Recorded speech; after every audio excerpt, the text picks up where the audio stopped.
Hey YouTubers and lovers of all things budget cars and bikes, and welcome back to another video. It's a bloody miserable day, I gotta tell you. It's the back end of September, almost October now, and I've actually had to come out to do this video because this little beauty here isn't going to stay with me long. We'll review that in a second and we'll talk about that. But I've had to come out this morning. Let me just get rid of that chewing gum. I've had to come out this morning relatively quickly to make a video on this because I put it up in the usual places for sale because I'm not going to keep it. I'll tell you about that in a second.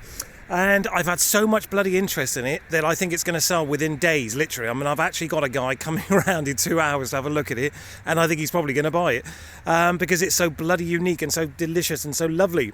But just not for me, and we'll talk about that, as I said. But it's a miserable morning, and for the first time in about 30 years, I've actually had to come out on a winter's rainy day on a bike, which I haven't done for a very long time, as I said, and just make this review for you guys, or give you my thoughts more so about this bike. It is a 2009 Yamaha FZ1N, i.e. the naked. Essentially, this is an R1 without the fairing. It comes in this really, really beautiful black and yellow. They call it the anniversary colours, 50-year anniversary of Yamaha, from what I'm led to believe. It's had a couple of subtle changes here and there, though, because traditionally it should have come with black wheels, from what I gather. The guy had them powder-coated yellow to match everything else, and I think it looks bloody awesome the way it is now, actually. I mean, I much prefer it with the yellow wheels. No, I don't think anyone's ever going to turn around and say, sorry, mate, I didn't see you. When you're riding this, because it's pretty loud, the colour scheme, but I really like it, and it is in almost mint condition. I mean, one of the reasons I took this in is because, as you can see, there's no paint peel on the engine, there's no kind of nasty scratches on the framework. The tank is almost immaculate. There's a couple of tiny little stone chips, but it's a 10-year-old bike at the end of the day. These little things here, they are actually carbon fibre, but what tends to happen is when you put these on and it gets damp, because mine's undercover, when you put these on and they get damp, they get a bit of moisture underneath them, and in about an hour's time they'll look lovely and carbon fibre again, but at the moment, as you can see, they look a bit moody. And it's also got Oxford heated grips, which is useful, especially on a day like today when I've had to pop out, because I've not even got my proper biking gear on. I've just literally popped out to do this for you. I'm going to have to obviously throw a bucket of water over this before the guy turns up to have a look at it. But generally speaking, as I said, it is a lovely condition bike. There's some crappy bits here and there, which is just winter crap. It's got a new chain and sprocket on the back there as well, as you can see, so that's nothing to worry about. It could do, I suppose, with a new tyre at some point. But the guy that sold it to me, I'll tell you about the bits on the bike first. Leo Vince exhaust as well, this GP Pro, MotoGP kind of exhaust here as well. It sounds beautiful. What I'm going to do is, because I often forget to start these bikes up, I'm going to start it for you now. So that way I don't end up going, oh balls, I forgot to start it up, because I didn't start the Triumph 1050 Speed Triple, the white one, and I was really pissed off that I'd forgotten that. So let's get this started. Alright, bear with me. There we go.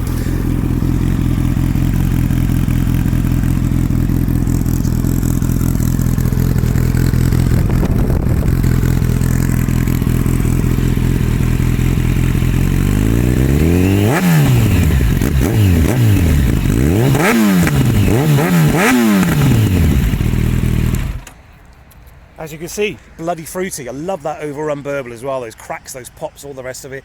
And that's with the baffle in. So you can actually, as you can see, take the baffle out of that. I got a feeling that might sound just a tad obnoxious. It's also got a carbon fibre rear hugger and a carbon fibre front fender as well, mudguard, which is kind of nice. And I don't think this is stock either, whether this is a tinted one or an aftermarket one, I don't know. But it does, the odd thing is it does have the original indicators and the original mirrors. So no one changed those about. But generally speaking, it's in bloody good nick, as you can see. It's also got that kind of chrome radiator guard there as well, which is nice to see. I was going to put some bar end mirrors on there, but I'm not going to keep it, as I said. I mean, effectively what happened here is, I'm assuming you will have seen the video on the Ducati 1200 Monster I had. I sold that.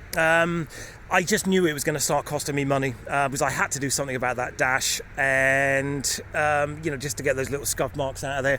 Oddly enough, this guy with this bike here, he came to see me on the Sunday. We decided to do a deal. He popped back up that Sunday night with this, and he gave me some cash and this bike against the Ducati rather, and the next day, the exhaust and the carbon fibre surround for the Ducati arrived. So I've had to send all that back to Italy, which has cost me money, so I'm a bit pissed off about that. But that all falls in line with the whole reason I sold the Ducati, because I knew it was going to start costing me money, and it did. Anyway, I'm half as much money into this as I was the Ducati, and I fucking love that Ducati. I mean, I would have another one in a heartbeat. It was a beautiful, beautiful, beautiful bike, and part of me wonders why the bloody hell I sold it, to be honest. But when the guy turned up on this and offered me X amount of money on top as well, it just seemed like the sensible thing to do. You know, I was going to get all my money back. There was going to be no dramas, you know, and I get to try an R1 effectively. And, you know, they are iconic, and I've never had one. The one thing I would notice about this straight away, or I did notice about this straight away, was the power delivery is so different to a V-twin, especially something like the Ducati. I took this out on the first ride, and basically I was in about 5th or 6th gear, I guess, 40-50 miles an hour, and I pulled back the throttle to pin past this van or lorry, and nothing happened. I was just stood there going, well, what the fuck is going on here? This is supposed to be 150 horsepower, and nothing happens. And then you hit 4,000, 5,000 revs, and this thing just blasts down the road. It's a completely different riding experience to what I'm used to is triples and V-twins. You really have to get on the power. It really sings around about 4,000 to 6,000 revs. Anything above that is just madness. But when it gets to 4,000 to 4,500 revs, it will rip your arms off. It really is that quick. And it's a different riding style, not something I'm very used to. But you just got to adapt, I guess, in that respect. And I did. And after I realised where the power was in respect to the RPM and how you should ride this bike, it was a lot of fun, you know, because originally, as I said, I tried to overtake this lorry and I'm thinking, well, where's the power? You know, this is supposed to be so super quick. But as I said, the Ducati and V-twins generally have all their power at 3,000 revs, you know, down there somewhere, and it'll drag you out of trouble like a tractor. This, you need to make it sing, you know, get it, and then it'll just literally blast down the road, and it will impress you, and it is a lot of fun. But not necessarily my riding style. If you've watched my other videos, you'll know that I'm not a great fan of inline fours. I do prefer my triples. I do prefer my V-twins. Now I've had another Ducati. I'd really like to get another Ducati. So I'm still thinking about the Multistrada 1200S, and there is one for sale up in Bristol. Yes, with 30,000 miles, it's just had a £2,000 service on there. So I don't imagine you need to worry about that in, you know, the belts or anything like that for a very long time. Let me get out of the way in the middle of the road. There's always a bloody van here. So I'm seriously considering that, and as I said, this isn't going to hang around. This is going to sell pretty quick, I reckon, because I put it up yesterday afternoon with a view, you know, with a certain price, possible Part X, and I've been inundated with people that want to swap Part X, all sorts of things from ZZR 1400s to Harley Davidsons, you know. But I'd prefer a cash sale because that puts me in good stead to buy this Ducati if I want to, and I really did enjoy having a Ducati, but I don't really enjoy having loads of money tied up in bikes or cars, you know. And this channel is meant to be about budget bikes and cars, and the last few bikes I haven't really been budget. I mean, it's subjective, isn't it, really? I mean, £5,000 to somebody is nothing, you know. That's a second-hand bargain bike. £5,000 to somebody like me, that's a lot of money. That's almost everything I own, you know. So I don't like to have it all tied up, but I do like to have a beautiful bike, and this just goes to show you that you can have a beautiful bike for a lot less. I mean, this is residual value £3,000 to £3,500. 17,000 miles, I've got to mention. Full service history. The guy that had this before actually owned his own garage, and so he did all the servicing himself for the last 5 years that he owned it. So it's nice to know it's had the same owner for 5 years. He's done a few bits and bobs here and there. I'm not going to change anything, as I said, because I don't think it really needs it. It needs a wash. That's about it. But it's a lot of fun. If you're into inline fours and you know how to ride them, then this will just be second nature to you. But if you're coming off anything else like a triple or a V-twin, getting on this and expecting the same kind of power delivery, it's not going to happen. But it's an amazing amount of fun in its own right. As I said, you get this in the right revs and ride it like an inline four, then it's a huge amount of fun, and it is quick. Oh boy, it's quick. It's a weird kind of quick though compared to the Ducati, because the Ducati always made me feel like I was going quick. It was just always a lot of fun. You know, it didn't matter what revs you were, what gear you were in. It was just, and you just felt special on that Ducati monster. I did anyway, you know, and people did look. Even with the stock exhaust, people looked at me and kind of went, wow, what's that? This, they look at you for a different reason. The first thing they think is, my God, look at that yellow and black Bumblebee bike, and then they hear that Leo Vince exhaust, and people do give you a second look on this bike. And for me, that's a lot of having bikes is, being proud of it and having people look at you and go, wow, I wish I had that. It's a bit of a pose, really, I suppose, but that's motorbikes, in my opinion. If they're quick and people lust after them and are jealous of you when you've got yours, great. That's what it's all about. Well, it's not all about, but a lot of it is about that for me as well. So there's not a huge amount else for me to say, because I've not had this bike a huge amount of time.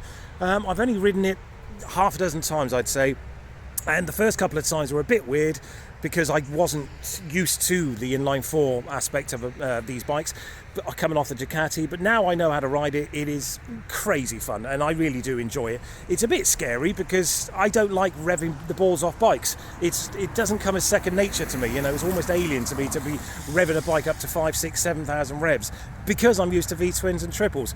But this is what this bike needs to do. That's how it works, basically. So if you're into an inline four Japanese super bike, I would call this, that revs high and will excite you every time you go out on it, but will also go through town without any hesitation at all. I mean, the brakes are sublime. This is the second best set of brakes I've had on a bike, I would say, because my feelings on the Speed Triple 1050s. The brakes on those are just stunning. This, equally so. Really, really, really fantastic brakes. And they turn in like it's a 600. You wouldn't think it's a big, lumpy 1000cc bike. It's really light and nimble around town. It's almost like riding a scooter around town, to be fair, because it's very light at the front. But when you're doing a nice amount of speed on a B road, 60, 70, 80 miles an hour if you want to, if that's your thing, you do feel comfortable on this. It's a big girl, and it doesn't feel small at all. But as I said, very nimble around town, so it covers all those bases, which is kind of cool. I like that. What else about the bike? I mean, again, as you can see, it's in great nick. It's a really handsome bike, but after having as many bikes as I've had, I do know that the ones I like and the ones that I don't like. I like this, I really do like this, but not from a personal point of view. I prefer a V-twin, but I love the look of it. It just looks mean and meaty, especially from that kind of angle there as well. It's just a handsome bike, as I said. I mean, I would recommend one if you're into your inline fours. And as I said, you can get these for around, between £2,500 and £3,500. I think would get you one of these on an 09 plate quite happily. Probably more miles. I mean, I did pretty well with this one. I've got it up at 3.5. I expect to get close to that, if I'm honest, because of the extras, and the unique aspects of the bike, because it's not a normal FZ1. It's got a better colour scheme on there, and it's got, as I said, some nice extras, including the Leo Vince exhaust and all the carbon fibre and the heated grips, etc, etc. So I think it's worth it. But as I said at the beginning of the video, we are almost in October now, so the window for selling bikes is closing rapidly. In the respect that people don't often look to buy a bike in the winter. So that's one of the reasons I put it up now. I was quite happy, and I'm still quite happy, to leave it out in the back garden under a really expensive cover it in ACF 50 and sell it in the spring when they're worth more. But I figured I'd put it out there, see what happens, if anybody's interested, and I've been inundated. So that's nice in some ways, but I get a feeling I'm going to miss this bike in a lot of ways, because it's always nice to try something different. I'm used to V-twins and triples and all the rest of it. But this has been a learning curve, because V-twins and triples have been in my life for so long that I've not really had the opportunity to have an inline four and see what's the kind of how you ride an inline four in that respect, and now I know where the power is in one of these on a big superbike like this. I know where the fun is in that respect. I know that if I want to overtake somebody, I'm not going to do it at 3,000 revs in fifth gear. It's not going to work that way.